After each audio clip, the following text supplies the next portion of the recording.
Donc, on va dériver cette fonction-là. Donc, f' de x égale donc 3 fois cos 1 tiers de x. Donc, le 3 fois, on le laisse dans la dérivée. Ensuite, on dérive cos 1 tiers de x. Donc là, c'est la formule cos oméga t plus phi. Donc, quand on dérive tout ça, on obtient moins oméga sin oméga t plus phi. Donc, moins oméga, ici c'est 1 tiers, sin, et on réécrit ce qu'il y a dans la parenthèse. Voilà, je calcule un petit peu. Donc, 3 fois moins 1 tiers, ça fait moins 1, sin 1 tiers de x. Ensuite, je résous f' de x égale 0, donc moins sin 1 tiers de x égale à 0. Donc là, c'est moins 1 fois sin 1 tiers de x. Donc je divise par moins 1 de chaque côté pour avoir que le sin de ce côté. Donc 0 sur moins 1, 0 divisé par moins 1, ça fait encore 0. Ensuite, sin de quelque chose égale 0. Si je fais le cercle trigo, donc un sinus égal à 0, c'est que l'ordonnée est égale à 0. Donc il y a uniquement deux points dont l'ordonnée est égale à 0. Ce sont ces deux points-là, donc 0 et pi. Sinus 0 égale à 0 et sinus pi est égal à 0. Donc ça veut dire que ce nombre-là est forcément soit égal à 0, soit égal à pi. Donc on dit sinus 0 égale à 0 ou sinus pi égale à 0. Donc on en déduit que 1 tiers de x est égal à 0. Et on n'oublie pas de mettre plus k fois 2pi, parce qu'à chaque fois qu'on fait un tour, on retombe sur le même point.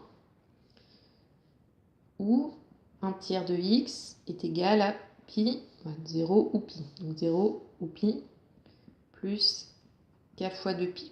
Donc k appartient à z. Donc z, ce sont tous les entiers positifs ou négatifs. Donc moins 2, moins 1, 0, 1, 5, 10. Ensuite, ce qu'on veut, c'est x. Donc là, il faut se débarrasser du 1 tiers. Donc comme c'est 1 tiers fois x, il faut diviser par 1 tiers.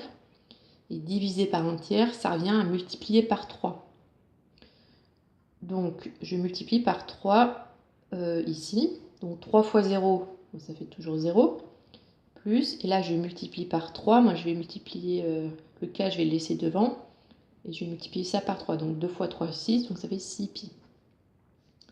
Ou, donc là pareil, je multiplie par 3.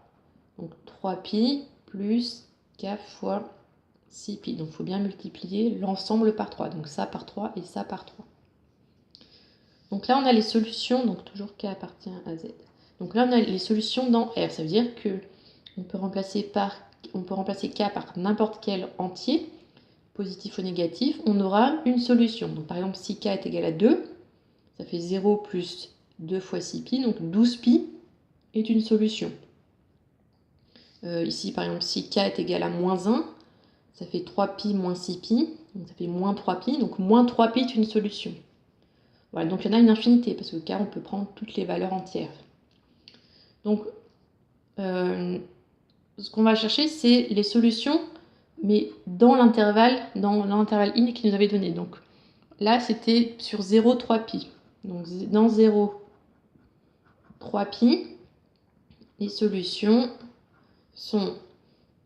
donc déjà, il y a 0. Si k vaut 0, ça fait juste 0.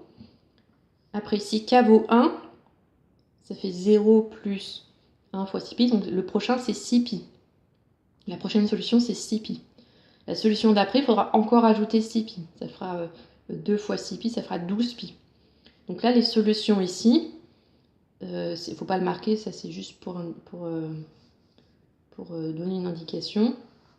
Les solutions ici, donc c'est 0, après 6pi, 12pi, 18pi, etc. Et dans les négatifs, ça fera moins 6pi, etc. Donc toutes les solutions sont